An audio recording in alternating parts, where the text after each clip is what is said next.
Okay, right.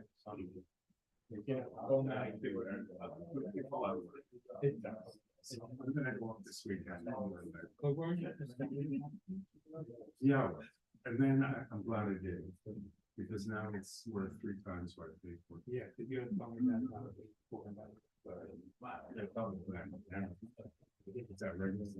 All right, welcome everybody. We're going to get started.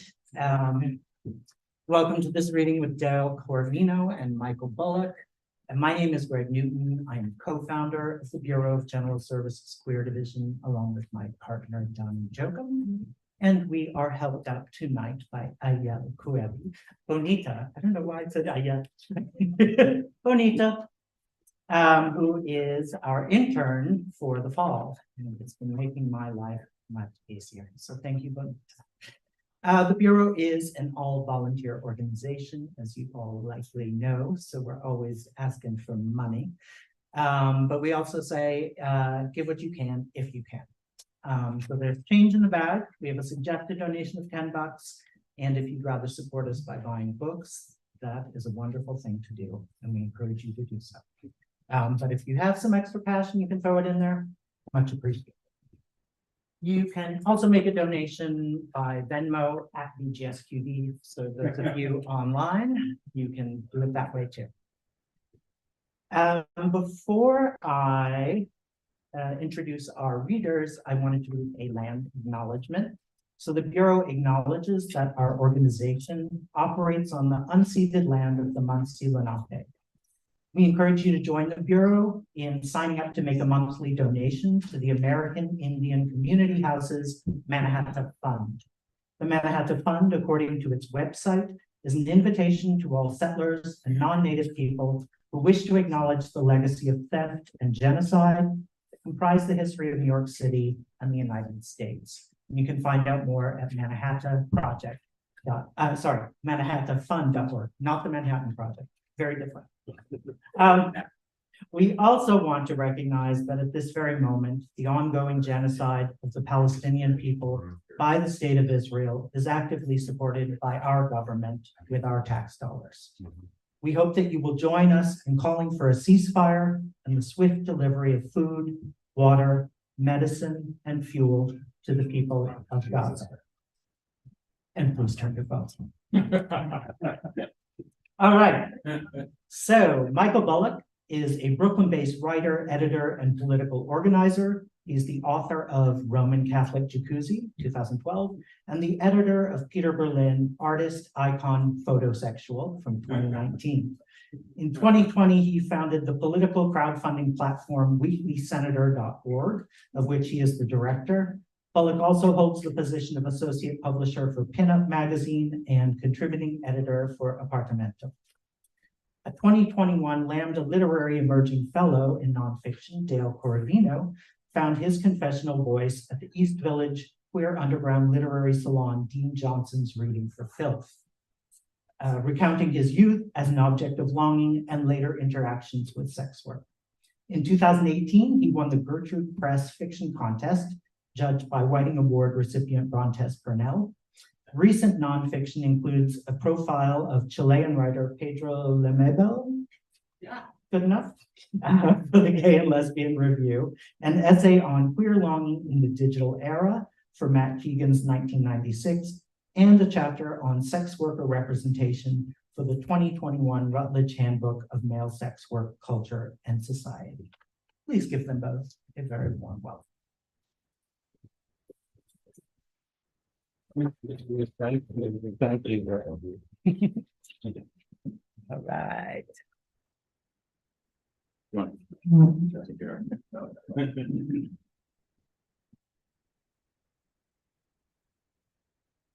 Hi, everyone. Hello? Yes. Okay. I don't know if you were aware, but we were listening to some Chandelier tracks as we gathered. One was from his queercore band Glue. The second one was a 2014 like synth dance hit that he vocalized on called "It's a Bubble" on the Euro charts for I think 30 weeks. Yeah, it had a hit. So we're paying homage to Chandelier in the music as well tonight. And Michael, why don't you tell us a little bit about your intro to this wonderful text and what it's all about? Sure. I thought maybe this is a found diary of my friend, and I think maybe the best way to explain it is to just read the introduction. To the max. On September 5th, 2017, I picked up a call. It was Cesar Padilla. He was wailing in pain, unable to utter a single word. Shondi, he finally stuttered. Shondi's dead. The news left me speechless. How was it possible? Chandelier seemed immortal to me, larger than life, an energy, an idea, a muse who inspired so many bold-faced names, a walking work of art, a person who single-handedly made counterculture feel viable. His chosen name accurately reflected his flamboyant personality, bright and sparkling like the chandeliers in the hotels and clubs that line Sunset Boulevard. Being Chandelier was an important LA landmark, like the Hollywood sign. His life and art blurred lines between sexuality, gender, race, class, and genre. He was so many things: punk musician, intercontinental scene stir, video vixen, dance track vocalist, party host, heavy metal groupie, marijuana farmer, and even Francis Bean Cobain's babysitter. If Chandelier sauntered into a party, you knew you were in the right place. Today, he would have been called non-binary, although I think he would have never limited himself to this label. His look, like his art, was on his own terms. He was Chandelier uptown, downtown, and crosstown, and underground. His party attire gave starlet, as glamorous as a young Diana Ross. But most days, he dressed somewhere in between. Even his daytime boy looks low-key felt like drag. It was an effortless androgyny that included long fake eyelashes, with a touch of bright lipstick on his big, beautiful lips, but worn with a ratty vintage band t-shirt, a trucker cap, Nike high tops, and striped athletic socks. Femme on top, butch on bottom. His smile enormous, his laugh infectious, his presence intoxicating, his voice an original combination of sultry and baritone. When he spoke, he had a way of making you feel like you were being inner circled into important secret histories. And his friendly, engaging, shape-shifting personality and style allowed him to slip effortlessly between cultural scenes and systems. As a result, Chandelier's illustrious biography includes both a cameo as Tone Loc's surprising date in the 1989 funky called Medina, but when she got undressed, it was a big old mess. Sheena was a man. And stints as hostess at Johnny Depp's notorious LA club, the Viper Room. Later in the 90s, Shandi became a bona fide rock star as the lead singer of the seminal power punk band Glue, gaining himself a list of unlikely celebrity fans from Victoria Beckham to Yoko Ono to Trent Reznor. Glue opened for Nine Inch Nails. Lena Licaro wrote in 2017 LA obituary of Sean, his lyrics and vocal tempestuousness won fans of all ilk, young, old, gay, straight, punk, and alternative. In the 2000s, his romance with the art world advanced when he joined the Viennese art collective Gelatin. He was also one of the only men ever to perform with Kemba Fowler as a backup dancer in her notorious art band, The Voluptuous Horror of Karen Black. In the 2010, he switched from punk to dance, collaborating with both Danish producer and his best friend, Jeppe Larsen, on a dance track called It's a Bubble. Sean was the vocalist, and the lyrics are unmistakably Chandelier. Hey, streetwalker, you don't need to worry. I like the way you look. Your face is a mess, but hey, we can fix you up. Ultimately, Chandelier didn't give a fuck about conventional success. What he cared about was looking good, having fun, and being everywhere, and making art. In a tribute, friend Mike Hoffman, aka Surfer Mike, said that in Shandi's world, there were no such thing as rules or shame. He did it all with everyone, and he wore it well. A wild original life without boundaries could sound messy, but Shandi pulled it off with an easygoing, happy-go-lucky elegance, and I always felt lucky for our friendship. Being in his presence expanded my understanding of personal freedom. In 1979, the 14-year-old Sean wrote almost every day on everything: crushes, hustling, waterbeds, blackmail, the village people, glory holes, racism, and shoplifting gay porn. His parents were the first Black couple to move to Simi Valley, a suburb of Los Angeles, which in that period was well known for being racist. I've learned more recently that its nickname is Copland. Members of Sean's immediate family were also extreme Christians. It is here that his non-conforming, sexually liberated existence developed the art of survival. Sean, who was already well versed in cruising, documented in his diary his attempts to sleep with as many dads as he could. Like a young Lolito, he dreamt about blackmailing them to pay for acting classes so he could become a Hollywood star, though he never actually went through with it. Reading this book, I realized something amazing. Sean D was not developed over time. He came into the world a fierce, fully formed faggot. Or to quote a famous song produced by his best friend, he was simply born this way. Even Sean's evangelical parents were no match for his wild, glamorous, libidinous energy and I don't give a fuck confidence. In the fun and fabulous pages of this rare, scandalous document, we are happy to share the personality and worldview of a friend who influenced so many people to live life more courageously. Please enjoy this intimate window into the life of a boy who is never ashamed of his sexual attraction to other boys and men.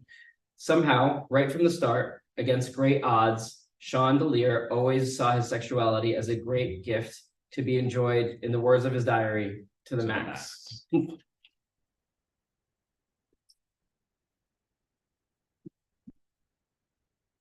You know, this, thank you, Michael, that was great. And the thing about this book, when I actually wound up reviewing this book for Lambda Literary. And the thing that struck me about it, it's a rare and vital document. Like its existence in the world is incredible because it has that uncontained queer joy at the age of 15. And, you know, 15-year-old kid says, I think I'm going to write a diary in my diary every day for the next year, and actually does it. And then it survives. So this is really a vital document for our history. And one of the lines I wrote in the review was, it was the way it affected me in particular as a fellow rebellious queer Gen Xer. For me, having navigated a homophobic white flight context, reading DeLear's diary had me reflecting upon my own suppressed adolescent longings and marveling at DeLear's self-assured, libidinous joy so intensely, it summoned a braver teen self out, as if out of the metaverse, who has since replaced the one that was nearly flattened in suburban estrangement. So basically, I'm wildly jealous of this, this document. And the book that I'm launching today here, Bounds and Boundaries, is it's a collection of short stories that I've written over the last 10 years, which was my own path to reckoning with a lot of the issues that, as Michael said, Sean D could handle out of the box. So the first, there's 3 sections, and the first section is called Beacons. And a lot of the stories are grouped around the common theme of like the conflicts between your chosen family and your biological family. And the second section is called Beacons, and then Vectors. And all of the characters in Vectors are sex workers, whether they're hustlers or strippers. And there's a lot of, like in the sex work scenarios, there's a lot of exploration of bonds and boundaries alike. And then the final section is called Afterlives. And this goes to like what this book means to me, which is like as a Gen Xer, somebody of my generation, our generation, I often feel like these days, today, are kind of an afterlife. Whether it's like me being a digital child or an analog child thrust into a digital realm that, you know, a digitally mediated reality that I didn't really ask for, or whether it's after AIDS, after COVID, after loss, grief, displacement, we try to build these afterlives for ourselves. So the final grouping of stories is that theme. And I guess I'll read from, then we'll switch back, because I'm going to read some excerpts from one of the stories, which is the most related to Sean's journey, which is called Raunch Daddy. And it's in epistolary form, which means that it's like texts, and the texts that are included in the story are diary entries. And you know, this is reflecting on my own history as a hustler. I used to keep a diary when I was hustling. So it's not exactly my diary, it's a fictionalized form, but it's that impulse. And so I'll read that, and then Michael has some choice selections from the diary entries, which reflect on Shondi's interests in hustling and cruising and blackmailing the neighborhood daddies. Okay. So this is an excerpt from Ranch Daddy, and what you need to know just to set it up a little bit is that there's two characters, or three characters. There's Nick, who is a naive but earnest hustler, kind of new to the game, who keeps a diary. And Dean, the character Dean, is his more experienced and jaded friend. And the Dean character is based on my old friend Dean Johnson. May he rest in peace. And the other character is the titular Ranch Daddy, whose name is Benito. Okay. Let me take a drink of water, otherwise I'm going to choke on these words.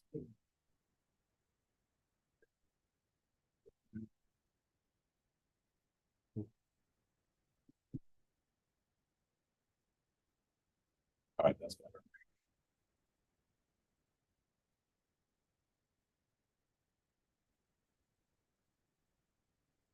Nick met up with Dean at the Cock, the bar where Dean used to throw his notoriously frisky parties featuring naked go-go dancers. The police raided the party repeatedly, and the health department issued code violations until he was forced to shut it down. I've noticed a decline in my weekly sales. I'm down something like 20%, complained Nick. He still had some regulars, like the hairy antique dealer, and Headmaster, the guy he'd surprised by being on time. It's still pretty good money, but the hours. Dean sucked on his straw and cruised a guy hovering by the door. I've been keeping to a savings plan, basically peeling a 20 off the top and stuffing it in a shoebox under the bed, to which Dean registered amazement. Wow, all my income goes to expenses. I'm guessing that the word expenses is doing a lot of work in your answer, Nick replied. Dean laughed his thunderous laugh, then continued. You are riding the newcomer bump. Now comes the slump. When you're fresh meat, everyone wants you. We've all been there. He'd become something of a mentor to Nick. He'd familiarized him with all these kinks and fetishes Nick had already read about. You could say Dean showed me the ropes, Nick once joked to a bondage enthusiast as he worked through his bowlines. Okay, this is one of the diary entries. June 5th. Dean called me in for a double with one of his regulars, an older, well-preserved gay guy who lives down by Wall Street, a lycra fetishist. He had a collection of underwear, singlets, jocks, and Speedos.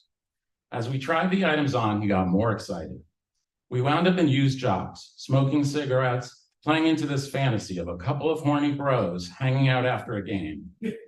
He loved being designated to service us. On the way out, I noticed yesterday's crossword puzzle on the kitchen table. I said, oh, I do the crosswords too, and gave him the answer to 32 across. This seemed to annoy him, and he all but pushed us out the door. Dean yelled at me for ruining the fantasy, $200.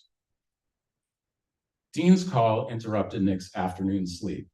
Hey, I've got one I can't do, a Ranch Daddy, West Village, $250. A what? Benito's a super guy. He's actually kind of a famous Mexican novelist. He likes guys ripe and sweaty. No deodorant, no cologne. He'll sniff your pits and your crotch and even your sweaty ass. Nick hesitated, but Dean kept pitching. I think he'd really like you. He digs more natural guys. Dean enhanced his physique with steroids, from Mexico, as a matter of fact. It takes time to work up a stink, and I'm just too busy. Nick took Benito's number, and after getting home from another grind of a session with the hairy antique dealer, called him. They had a polite conversation and scheduled an appointment for the following day. On the morning of his appointment, Nick ran laps around the park and then headed over to the workout area for some pull-ups. It was crowded with neighborhood chulos, packing large in their baggy sweatpants and giving Nick slight nods. He skipped putting on deodorant and came to enjoy tracking the developing odor wafting out of his warm pockets as he ran errands. Benito seemed to believe that he'd be getting 2 or 3 days of funk, so Nick fretted that today's sweat in yesterday's socks and underwear wouldn't be enough. He decided to bike across town for added effect. "Please come in," Benito said at the door, and he leaned in to get a whiff of Nick as he crossed the threshold. With a delicate touch, he placed a turquoise envelope on the dresser. "Hello, I'm Nick," he said, and shook his hand. Benito pulled him into an embrace, inhaling deeply of his right body. He raised his head, closed his eyes, and his mouth formed an aficionado's smile, which was somehow perfectly horizontal. "Nick, Dean said I'd like you, and I do." He undressed as Benito shed his robe. The air thickened with Nick's funk, and the two strangers were bathed in this potent broth. Benito's fat tongue found Nick's mouth. He wedged his nose in Nick's armpit, inhaling and licking. Nick raised his arm, giving him full access. He licked the salt off of Nick's torso. Nick impulsively tasted it too. When Benito lowered himself, Nick was impressed with the sight of this dignified man worshiping at his right feet. "Your body is a feast," Benito muttered as he peeled off his socks. Nick pocketed the envelope without even counting the money. By now he could tell by the thickness. Though they hadn't discussed it, he was sure he'd be seeing Benito again. Stop there for a minute.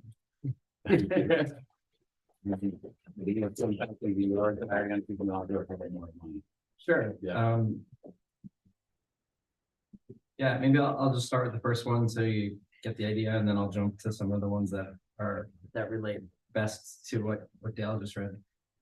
Monday 1st, January 1979. Happy New Year, Tony. Happy New Year. Tony is now midnight in 1 second. Well, this is my first diary, and I will write everything that happens to me in 1979. We'll write tonight. Bye. Well, I'm going to bed now. So today there was a bitchin' earthquake that was 4.6 on the Richter scale. Me and Terry went bowling today, and Kim got in a fight on the phone about Ken, faggot. Kim still likes him, even though he was going to ask her to the dance, but then he didn't. I thought of a new name for you, Ty, short for Tyler, who works at the bowling alley and who I have a crush on madly. I don't know if he is gay or not, but he is so cute. Well, I am going to go to bed now. So good night. Love, Tony. Sunday, January 28th, 1979. Dear Ty, I get the piano for sure. I cannot believe it. I'm so happy. I could just shit my pants. I will tell you when I get to start my lessons and when I get the piano. I have to call Jack and Jim and write David a letter. He does not know I got a camera for Christmas. I don't think. I want to get a good job that will pay some money to pay for my piano lessons and become a good hooker, hookers crossed out, or hustler. It pays money and I like to suck cock anyway. I got a canker sore on my lip and it hurts like a son of a bitch. I got to go to the doctor tomorrow. I think my teeth are going to fall out. I hope not. So no more candy. Good night. Love, Tony. June 20th, 1979. Dear Ty, well, I finally paid my bill and I am not going to give up on my route until July 25th. So I will have some money when I move. I want to be a male prostitute and make a lot of money. I have a big cock, so I ain't got a kid's cock. I have a man's cock. I don't know if I would make a lot of money, but I will try very hard. I was reading Circus magazine, and in the classified section, they have IDs. So I'm going to say I am at least 17, going on 18, so I can buy porn books. I hope. I pray. I'm going to see if Dan wants to go swimming tomorrow. I hope he can. I'm going to try to have a 4th of July party. Good night, Tony. July 19th, 1979. Dear Ty, well, I got the money order in my fake ID. I changed it to say I will be 19 this August 2nd instead of 18. So when I get it, I can go buy dirty magazines that day and see if I can pass the test. I hope it works. Then I will be 18 and can go to the gay bathhouse. How bitchin'. Wouldn't that be? We are going waterbed hunting tomorrow over the hill. I hope I find a good one that is cheap. I still want to be a hustler on the streets. I'm going to go to Jim's tomorrow morning to make love and then take pictures, and then he'll take pictures of me and him, and then I can bribe him for the money to get the waterbed. I don't know yet how much I will get. Well, good night. Love, Tony. And that was a very amusing mistake that Shanti made when he was talking about, I think he was talking about blackmailing these daddies in his neighborhood. They use the word bribe instead, which I find very endearing. He's got the right idea. Which way is the money going? And at some point, his father promises that he can get a waterbed. So throughout the book, he's going to waterbed stores and sleeping with waterbed salesmen. I'll read one more. Yeah. Friday, August 31st. Well, Ty. Dear Ty, well, I am at mom's and I went dancing, but no one knew I went, like Lisa, Andrea, and people like that. Oh, well. The buses are not running, so dad took me to where Lori's mom works at the spas, and one kid spit on my face, and I could have died right there. Then me and Lori went to Sycamore School and fooled around a little bit, but there were too many people around. Then Lori's mom took us to the disco, and we walked to Kim's to get her, and we kissed a little on the way, and at Kim's. Then at the disco, me and Lori were slow dancing, and we were kissing away on the dance floor. I am going to go to dance and tell him we've moved and finally can go to Simi Bowl, maybe. I don't know yet. I hope the glory hole is still there. It probably is. No doubt. I hope Tyler is there. Well, good night. P.S. At the disco, I had 13 cigarettes. No. Love, Tony. Those are so amazing. I'm going to read just a couple more of the diary entries that advance the story. It's not going to be a spoiler, but you're going to get an idea of where the relationship with Nick and his ranch daddy are going. Okay. June 21st. I enjoy giving Benito his immaterial pleasure and stiffening my lean body against his soft folds. To all the other guys, I'm a fuck puppet. Benito takes his pleasure on another level. It's not just another fetish. I think of most fetishes, like the lycra guy or the tickler, as substituting things for emotions. Benito is on some other trip. He has unlocked my sense of smell, which I guess I have neglected. I spent the afternoon shopping for unscented soap and detergent, $260. July 31st. I saw the hairy antiques dealer again, who told me he was spending next month with his lover at New Hope. He invited me to visit, offering to put me up in a nearby hotel. Honestly, I was relieved. He can be so clingy. Of course, he was extra clingy knowing that he probably wouldn't see me again for a while. I found myself thinking about Benito while faking my way through the session. There's no one else like him. He doesn't go for any false projections of romance. $220. The final entry is actually from Benito, who snuck Nick's diary away from him and wrote in it. Benito is a college professor, so he's kind of like redlining it. New York, September 16, 2004. Querido, it's Benito. Of course you know from my pedantic handwriting. I beg forgiveness for sticking my nose, haha, in your diary. I haven't told you something about your bounty of pleasures. Your body somehow brings back remembrances of the lost idol of my youth. Your musky ass, an overripe meloncino snapped off the vine, dew glistening on its skin, cracked open on the metate.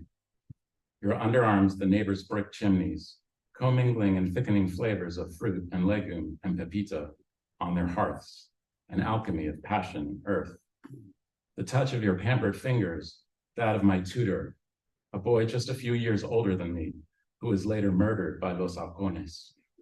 Of course, your cum is my very own tapache de piña.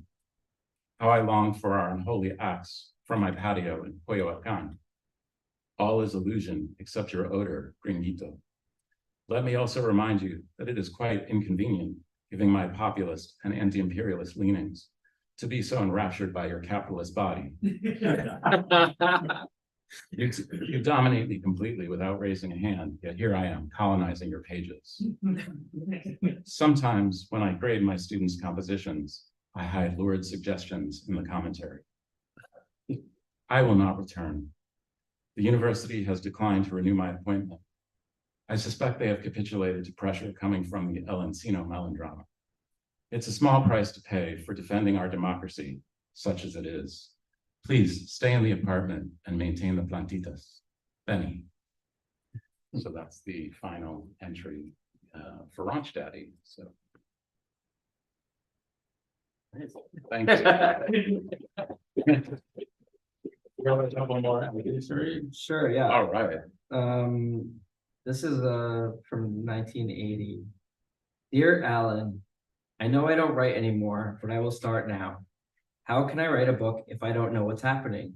Yesterday, I worked on Santa Monica and made $30 in less than an hour. And today I went to Beverly Hills and I was in Theodore Mann, and I saw Mike Landon from Little House on the Prairie.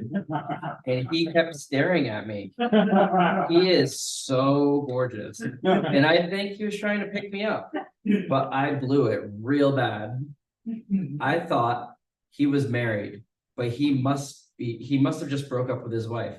I'm going to meet him again, and this time I will get him. Craig is back, and I'm trying to get into his pants still. Don't worry, I know what it is that he wants. Well, nighty night. Love you, Tony. Wednesday, 27th of August, 1980. My 16th birthday. Drive! Exclamation mark. Friday, 17th, October 1980. Dear Alan, I'm back. I have not been anywhere, but I'm so sorry I have not written in so long. But I will tell you all the gossip. First of all, I stopped going to school, and Mom and Dad know, and she kept asking, what are you going to do for a job? And I kept saying, I'll get a job, and I got a job Wednesday at Bullock's on Sherman and Oak, and I worked 6 hours yesterday. It was so, but it was better than going to fucking school.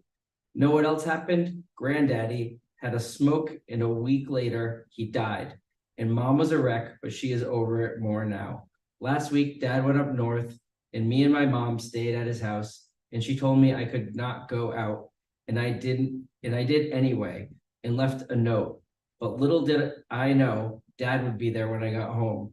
And he was there the next day. When I finally got out of bed, it was 5:30 in the afternoon, and me and Dad had a big fight. Monday, November 24th, 1980. Dear Alan, if I ever hear from Alan again, I'm going to ask him to meet Carol and see if there is any way for us to live together, because I don't want to live with Mom anymore, and I need to have someone. And I think Alan needs me as much as I need him. Tomorrow, I go to court for that Broadway card I found. I don't know why I am so nervous, but I am. The lawyer told Mom there's a 20% chance it will be thrown out of court, or the most I can get is 8 months. Everyone keeps saying, don't worry, they won't do anything, but I am a fucking nervous wreck. I will die if I have to go to a camp. A hall won't be half as bad, I don't think. I don't know, I am so scared. Know what? I can't cry because I have built up such a strong will not to cry for anyone or anything that now when I want to get the tears, I can't. I know if they put me in the hall, I will most definitely cry, my eyes out, but I don't think they will take action right then and there because they make these things for a sentencing date. Then I would get it, but hopefully it will be thrown out of court. I pray it will. Love always and forever, Tony. Amazing. Yeah, those are, I mean, there's every entry is just another transmission from like a time, like at least in my lifetime, I could recall. I mean, the layout of the cruising in his 1 year like between the bowling alleys and the bookstores and the betting stores. I mean, I think he saw The mall. 200 cocks in this diary. He's a precocious and very, very horny young man. So, totally an inspiration to me. I can. I also have one of the stories in here is it's a very short story. So I might read it in its entirety if you're up to it. It's a piece of flash fiction that is about cruising. So it's also a common theme. Shandi did all his cruising in Los Angeles and in the Valley. This is based in New York, particularly in Central Park. And it's called the Marilito. Okay. I met him in the Central Park ramble as night relieved the heaviness of summer heat. It was 10:30 by my new Casio. He approached while I was having a smoke in the rustic shelter, fixing on me with his pooled chocolate eyes, pouting, then shyly laying his head on my shoulder. He said something in Spanish to me which I didn't catch, so I asked him to repeat it. Pero qué haces aquí, capitán? What was I doing here? I'd stalked the winding paths of the city's wild woodland garden for hours, running into friends under the lamplight, diverging into hideaways here and there. Back then, the ramble by night was our vast, marvelous cruising ground. We'd come from all over the city, all over the world, really, on word of mouth, on coded whispers. We didn't have apps to locate each other. We had our noses. There, we could still ping each other through space. The cops sometimes patrolled, but at least it wasn't a data mining operation. This master of the sly pickup took me to his railroad flat in Hell's Kitchen. The narrow space was full of plants, like some greenhouse annex to the park. They ripened the air with oxygen.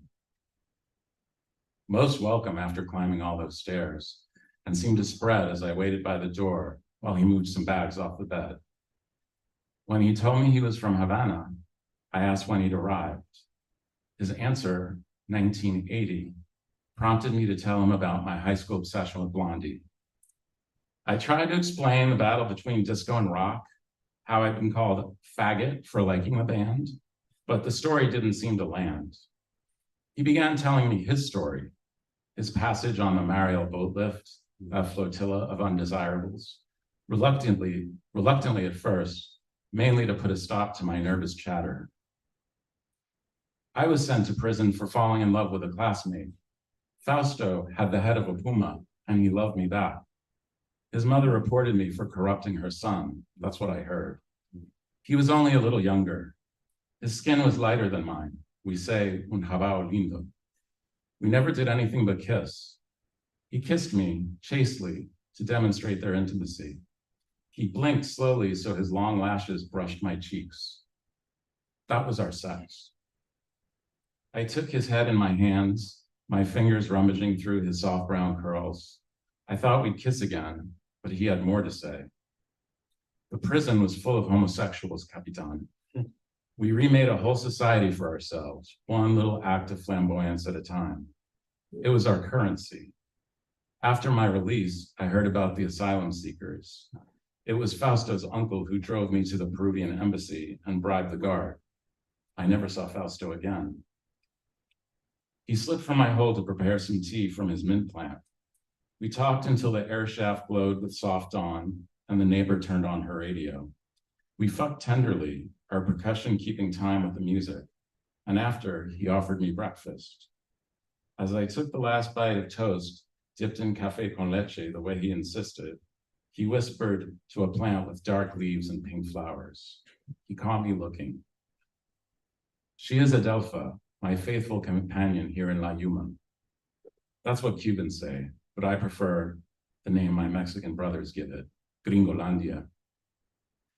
Over the years, we'd occasionally run into each other in the ramble. He resisted getting a mobile phone, but eventually gave in. His texts were curt and coded. He stopped calling me Capitan.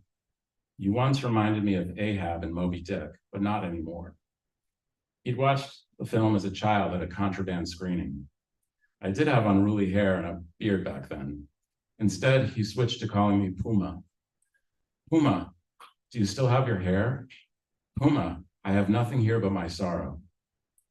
There were days when I thought he was outright mistaking me for Fausto, and others when I thought that his memories of Cuba had fused with those of our first encounter. He sent greetings from his plants Adelfa and Yerba Buena, among others. He was deeply suspicious of electronic surveillance. He explained that during his time under Castro, rewarding denunciations to maintain social cohesion and revolutionary aims was the norm. When I stopped going to the Ramble, our cruising ground had lately been swept by police, plus everyone was starting to cruise online. We kept in touch intermittently. The long hot nights of another summer and a pinch of nostalgia returned my thoughts to the Marielito, his furrowed brow, his thick hands. I hadn't heard from him in over a year. I was seized with a grim thought. Looking up Adelpha in the Spanish-English dictionary, I learned that she is oleander, a common but poisonous shrub. Can cause death if ingested, as in a tea. I texted him but got no response. I headed towards his building, walking briskly through the park, my anxiety mounting. As I approached Columbus Circle, passing the main monument, which coincidentally commemorates a US battleship blown up in Havana Harbor, a man in a Parks Department uniform yelled, "Puma, you've gone gray." The Marielito rose from his work in the soil and removed his safari hat. Slick tears coated my cheeks. "Puma, look what they have me doing. I'm nourishing roots, me," he said, pointing to the mulched soil. "That's lovely," I said, wiping my face. "You look well." "I'm strong, eh, Puma?" He removed his work gloves. "Yes, you fit right in here." He sung out a song I could not follow, which he read in my searching eyes. "I bring abre caminos for your destiny," he half translated. "And how is Adelpha?" "Ah, you know, Puma." I nodded. "She's a bit down. Can you imagine? Jealous of my new life." He wiped my face with his warm hand. "She's always been dramatic, but faithful." Thank you. We got some hustling themes, we got some cruising themes. I have one more passage that Oh, is one of right. my favorite. Monday, 15th of January, 1979. Dear Ty, well, it rained all day. I hate the rain so much. I was going over to Jim's house today to make a date with him, but it rained. Did I ever tell you about me? Well, I'm 5'6" and 6 inches tall. I am black and I have a nice bod. I'm doing okay in school, except in English. My cock is about 9 inches long and I love it. I would love to pose nude for Jack, Jim, or Tyler and make a porn film. My prized possession is a Minolta XG7, my camera. It is worth $250. I am gay, as you know, I think. I have lots of fantasies about a lot of guys I know. When track starts, I will ask Burns or Butts, but not Mr. Dempner. I hate him. I always rip off things from stores, magazines, and doll heads to cut their hair. I always seem to have a hard-on. I cannot believe it. When I am soft, I'm about 4 inches long. Love, Tony.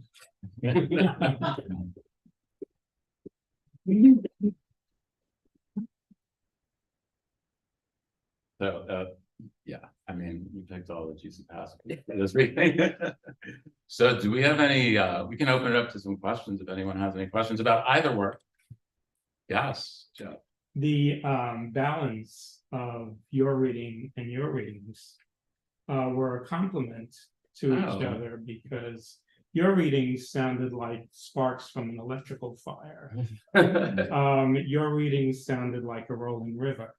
Oh, And the dichotomy between the two just made a perfect performance. So thank you for that. oh, that's much appreciated. It's our first duet. Yeah, we just literally just threw this together, like over there a few minutes ago. But we do, I mean, yeah. Well, but also we've been in a writing workshop together Yes, for a long time. we kind of know each other's heads a little bit. Yeah, I watched Dale workshop these pieces.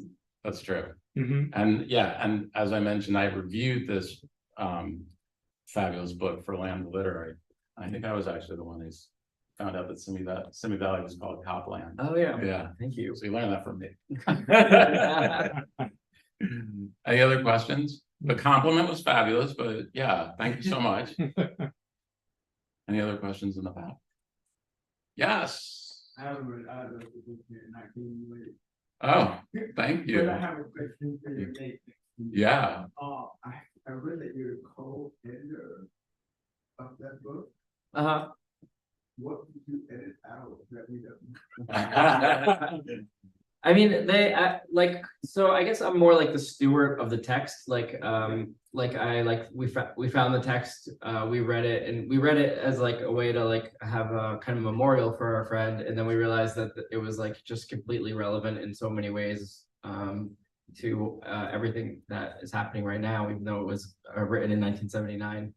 And then the other, reason I really felt strongly about wanting to publish it is that like all of the mainstream gay coming of age narratives are about overcoming fear and shame and learning to love yourself and like or like AIDS.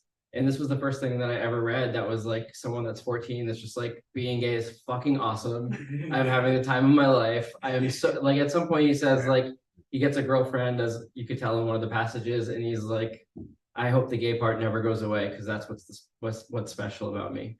And like I just thought that nothing existed nothing that I've come across yet existed that was like that positive, like had that much of a positive coming of age. Like I still don't understand how in this context in the Simi Valley, this place that's called Copland, being the first Black kid. I mean, maybe just like so many circumstances were against him that like that there was nothing to be but like joyful and optimistic and like and really just like live like everything to its fullest and not be.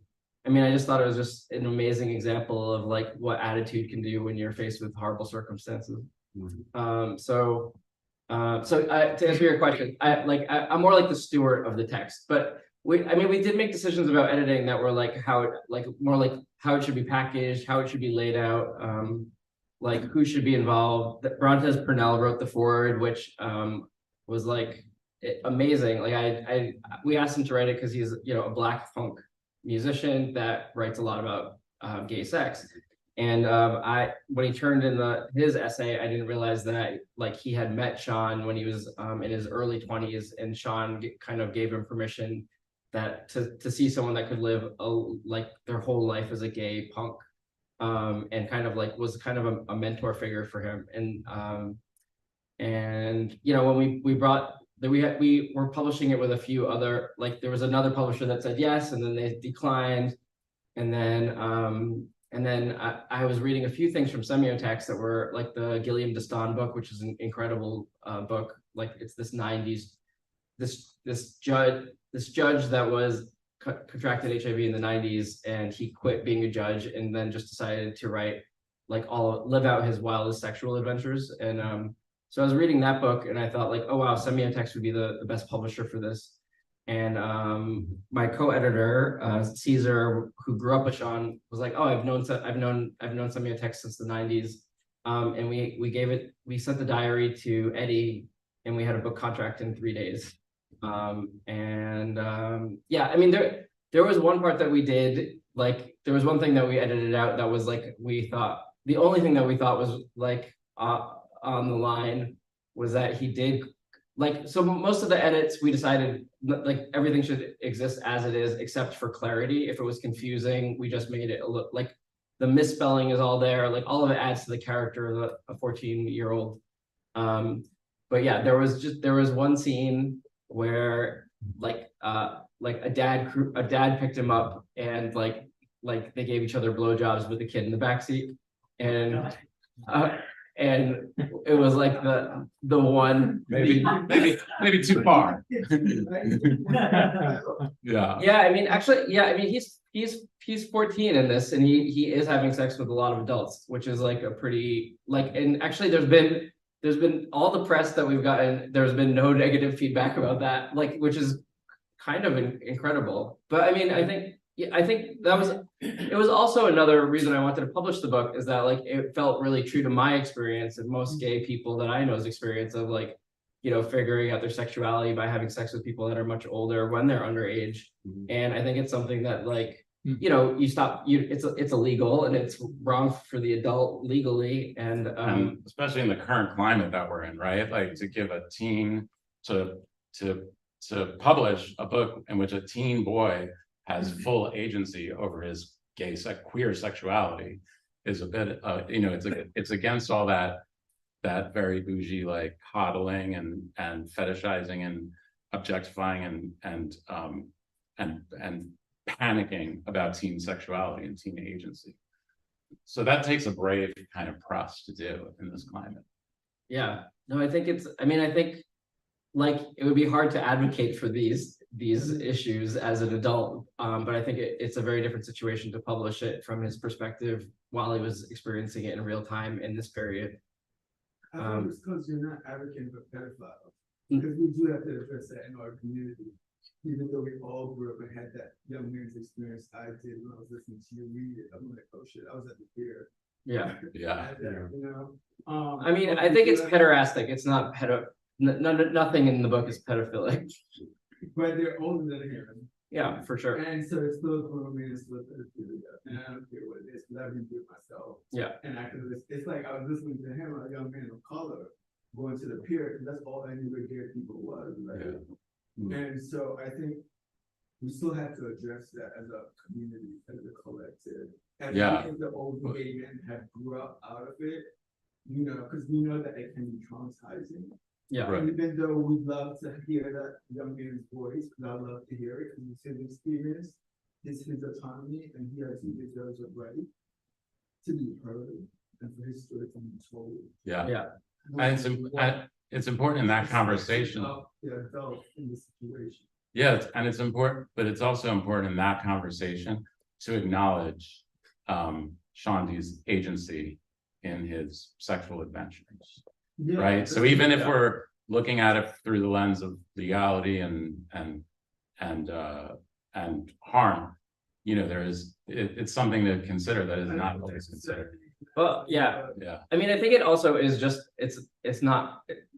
it's such a different time period. It's like existing in a different world. I don't know. I don't really think it exists now too. No, but I think the way that it's perceived now is, I mean, there was what was that movie that came out about where the pizza movie that came out like 2 years ago? Yeah. Like the Paul Thomas Anderson, where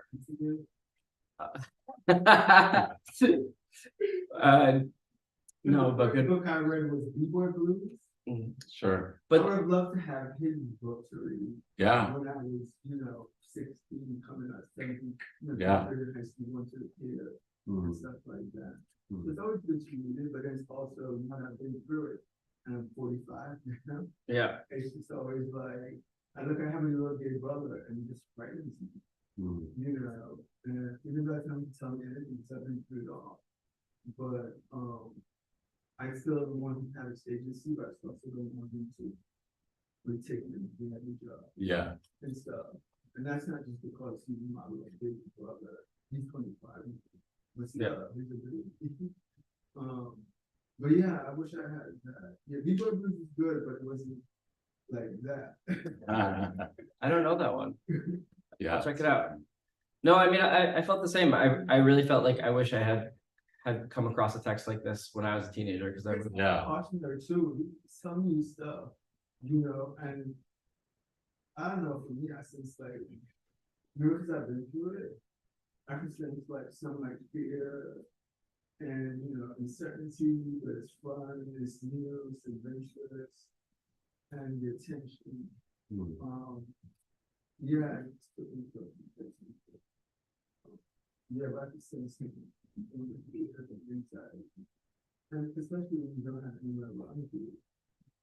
I mean, that was another thing that I hard related to in this text, which is like, growing up in the late 70s, early 80s, they had this expression latchkey kids, right? And just like compared to the kind of like helicoptering and the style of parenting that happens now that we hear about, but we're like let loose on the world to figure it all out on our own. Yeah. And it was And for queer kids, it was especially, it had its dangers, it had its edges.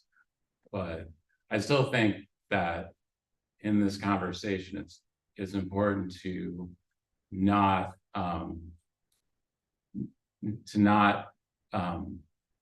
sanitize and dismiss our Yeah. agency in those stories. Yeah. And Yeah. supposed to be very public. Shandi passed away. Yeah. He passed away in 2000. Yeah. Yeah. That he's heard in Yes. that voice, Yeah. not that other voice, but Yeah. that particular voice. Yeah. While he's going through these experiences, because most of us, I had journals. And like my first period, basically journaling, you know. Well, thank you. every day. And I would never put that, oh, I was going to the care. So Well. my sexuality. But thank you. Or the Joe Biden said we want to tax over, and I'm like, shit, I'm taking that seat. But thank you for the question. I think it's an important question. Do we have any other questions? Yes. How Hi. was this? I don't wanna, like, emotionally for you to like, look through your friend who's gone, I mean, how do you reconcile, did it spark, did it make you wanna have conversations with them, or conversations would you have with him if you were here, based on like what you've read, or were these things that you sort of just sense were the case?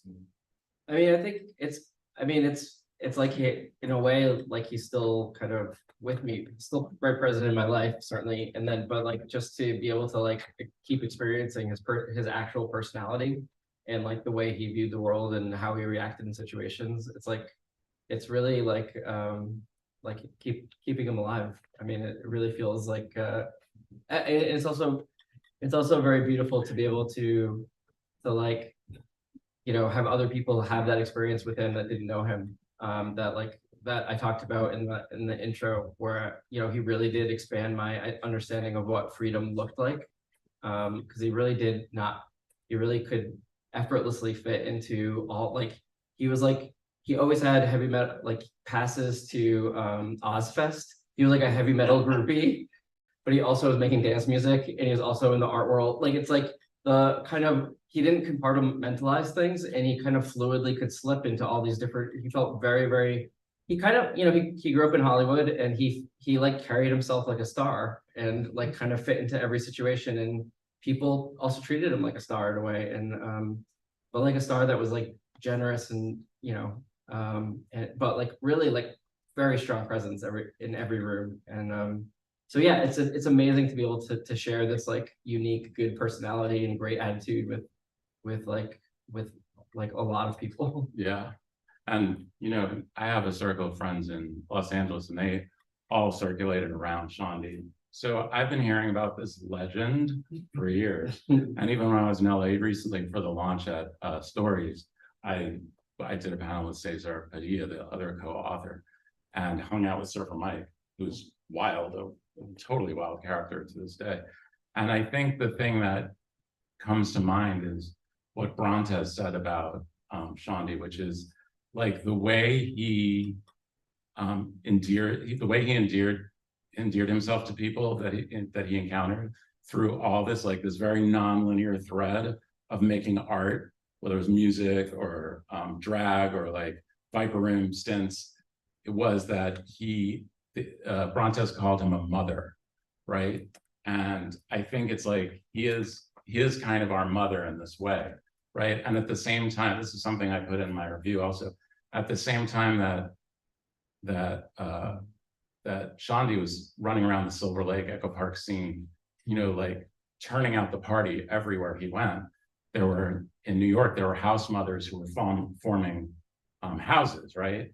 So in that way, I think you enter this book and you enter the House of Delir. So you're all welcome. There's two quotes that I want to end with, which is, one is from Honey Dijon, who wrote 1979, what a magical year. Some of the most iconic disco records were released that year, and in many ways it was the calm before the storm.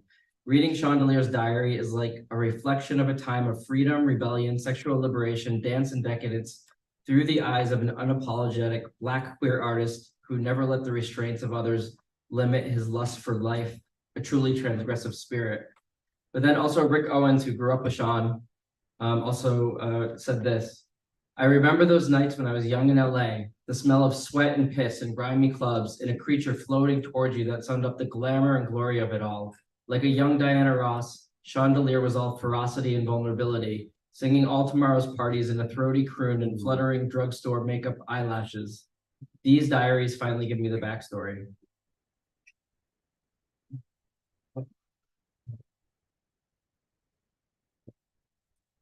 Thank you, Dale, for inviting me. Thank you, Michael, for doing this with me, and thank you all for coming here. We're gonna hang out a little bit. Both titles are available at the front desk. Support your local queer bookstore. Yeah. Super important. And Yeah. thank you. Thank you, everyone. Thank you, guys. You. Thanks to everyone who joined us online. Have a good night.